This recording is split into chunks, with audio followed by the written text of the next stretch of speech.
back to the island of Euclidia, the magic island of the South Pacific Ocean. That's the plan of the Gregory party, which had so many weird adventures there before. At one time, and not so long ago, our friends had but one thought, to escape from Euclidia. Now they're planning to return to the strange island, but this time they'll be much better prepared to guard themselves against the weapons of G-47 and his scientists.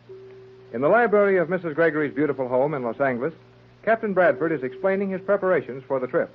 The clock is striking 12, midnight, and Mrs. Gregory, Jerry, and Joan seem greatly excited as the captain outlines his ideas. The thing I want you all to understand is this.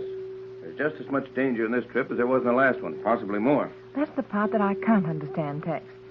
You admit we'll be going into certain danger, and yet you're willing to take Joan and Jerry into that danger with us. The captain has explained all that, Mother. Oh, sure he has, Mrs. Gregory. It'd be a lot more dangerous for Joan and I to stay here than it will be with you. That's it, exactly. You three seem to understand it perfectly. But somehow I can't quite admit that a trip to that strange island is as safe as anything else. Do you not understand that there are at least 5 of the Euclideans here in Los Angeles? I realize that, And you know they're going to watch Joan and me pretty close. Yes, I suppose you're right. Well, we'll do it together. Now you're talking like your old self, Pat. This is the first time I've ever known you to hesitate where an adventure was concerned. I am glad you're willing to have Jerry and me with you, Mother. Boy, so am I. When do we start, Captain Bradford? Within the next few minutes. Johnson is completing preparations at the harbor, and we will leave there when he telephones. Boy, I'd like to be down there helping him right now. There's a good reason why you're not doing that, Jerry. We've got to preserve as much secrecy about this thing as possible. So I doubt if we're making a move that the Euclideans don't know all about. You may be very sure on that point, Captain. If you have made any move visible to eyes other than your own, some one of the Euclidean agents has observed it. That's why I'm so worried about the outcome of this whole thing. Those scientists know everything we intend to do almost before we know it ourselves. Well, that's what I say. Why not come right out and tell them what we're going to do? We're losing a lot of time trying to hide things from them, and if they can find them out anyway, why not save that much time and get going? Well, these Euclideans are clever, but they haven't learned all the tricks.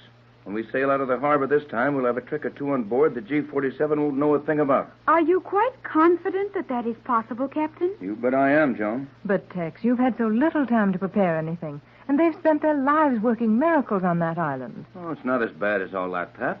They haven't worked any miracles on Euclidia either.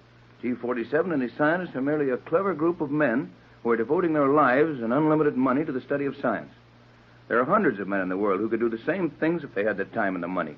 That is possible, Captain Bradford, and I have seen enough of your work to assure me that you could equal, if not surpass, the Euclideans in scientific work if you had given the same concentrated effort to it.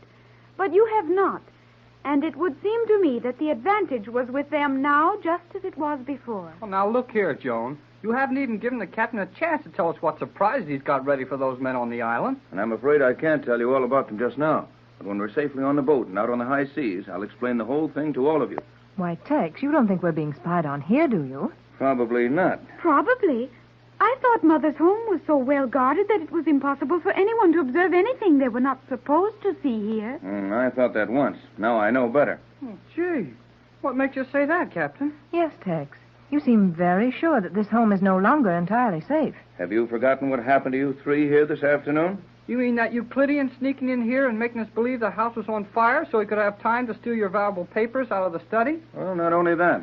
I felt that we were exaggerating our safety here. But how, Tex? How? You discovered our private phone line to the harbor was tapped, didn't you? Yes, but it was surely tapped outside the house and probably outside the ground. Right, but it was tapped. Though it's hidden underground in a maze of cables that all look alike. Well, what if they did tap the wire? They can't use that wire to listen in on us now, can they, in this library? No, they can't do that. But they have been using our line for their communications. And what I've learned about their plans proves that they know all about ours. You have proof of this, Captain? Yes, and I'll show you in a minute. Jerry. Yes, sir? Will you turn the radio on? Sure. Throw that knob on this side over to the right, Jerry. Oh, like this? Yeah, that's right. Now open the top and start that turntable. The record I want you to hear is on there now.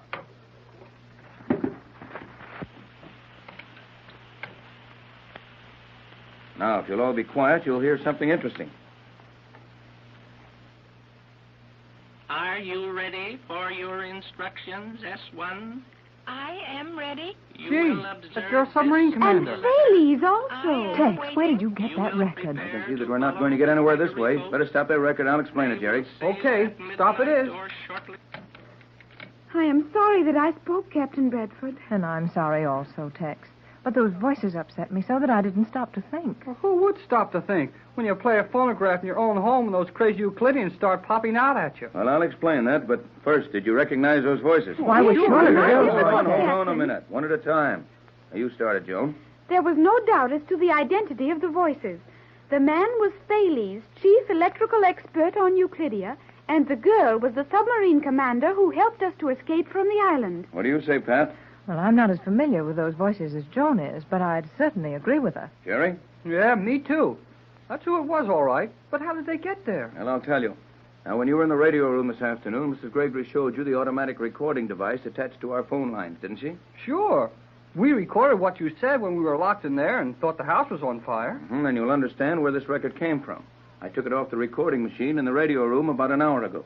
Tex, Thales is using our private wire to send messages to that girl submarine commander at the harbor? No doubt of it. They made sure the wire was clear. But when they didn't think that we might have a recorder on the line, they certainly slipped up. Sure seems funny for those smart guys to miss an easy one like that. I think it was not so easy, Jerry. Huh? How come?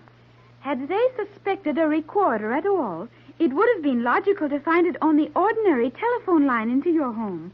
But why should they think you would want to record your own private conversations? I think that's right, Joan. But at any rate, they did fall into the trap, and we know something of their plans. Or did you get that much on the record? Not as much as I would have liked, but plenty to show us that some Euclidean knows every time we take a breath. Well, let's play the record again, and everybody keep still all over. Go to it, son. I won't make a sound. Nor will I. Are you ready for your instructions, S1? I am ready. You will observe this to the letter. I am waiting. You will prepare to follow the Gregory boat. They will sail at midnight or shortly thereafter. Report on condition of your command. My command is Patrol 1A, fueled for 10,000 miles. You have received your instructions from G47. My course to Euclidia is to depend entirely on actions of Gregory boat. Correct. Do you have additional instructions for my command? I do, as follows. You are to make no move to hinder progress of Gregory boat. You will not allow them to see you. You will not communicate with them. Allow no other craft to contact them by means other than radio. You will take any steps necessary to enforce this. That is all. Your orders will be executed. That is all. Well, as she said, that's all. Is that all there is on the record? That's enough, isn't it? Far too much. Shut it off, Jerry. Yes, sir. And what do you think of that? It's almost unbelievable, Tex. They even knew the hour we expected to sail. And if we had not been delayed waiting for Johnson's call, we would have sailed at 12. We'll be underway by 1 anyhow. Then we'd better be on the way. We're leaving at once. Your stuff all here, Jerry? Oh, yes, sir. Right here with me. Then come on, Pat. You and I'll check things over in the radio room for a minute. Better take that record along, Jerry. Oh, yes, sir. Do you wish me to come with you, Mother? No, Joan, dear. You remain here with Jerry. And please, both of you, stay right in this room. Yes, Mother. Well, I'd better get this record like the captain said. Jerry, I think I am afraid. You're what? I think I am afraid. Well, don't you know if you're afraid or not? I am not at all sure that I know what fear is. We do not know fear on Euclidia. The sensation is strange to me. Well, I've been scared often enough. I can tell you if that's what's the matter with you. How does it feel? I feel as if there were something creeping up my back. Something small and very cold. The back of my neck has strange chills running through it. Oh. Oh, boy. You're scared stiff. Well, I wish you hadn't told me about it quite so well. Well, I've got those creepy things running up and down my back. I have never felt like this before. I do not like it. Golly, nobody likes to be scared half to death. But what got into you all at once? You've taken me through plenty of places on that funny island where I got goose pimples all over me, and it didn't bother you a bit. That is why this feeling is so strange to me, Jerry. I did not know fear on Euclidia. But now though I have been in this beautiful home of my mother's only a few hours, a change has come over me. I have learned something of comfort, of beauty, of the sort of happy, foolish fun young people in your world have. And with it, fear has come. You felt safer on Euclides than you do in Hollywood? Not that, Jerry. There was always danger on Euclidia, but I was part of it. Now I am not. Now your world is my world.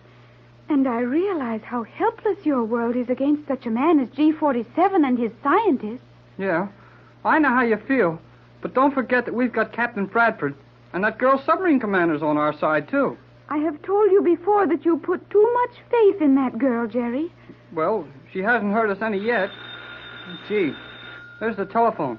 That'll be Johnson calling from the harbor. Should you not answer the telephone? No. Your mother or the captain will get it upstairs. Where's your things? My things? Yeah, your suitcase. Your clothes. I have nothing, Jerry. Mother and I were to have visited your stores tomorrow. Oh, well, never mind, Joan. We'll see all the things I promised to show you when we come back next time. Jerry, when will next time be? Golly, Joan, I don't know. No, Jerry. You do not know when we will return. Mother does not know. Captain Bradford does not know. Oh, Jerry, I am afraid.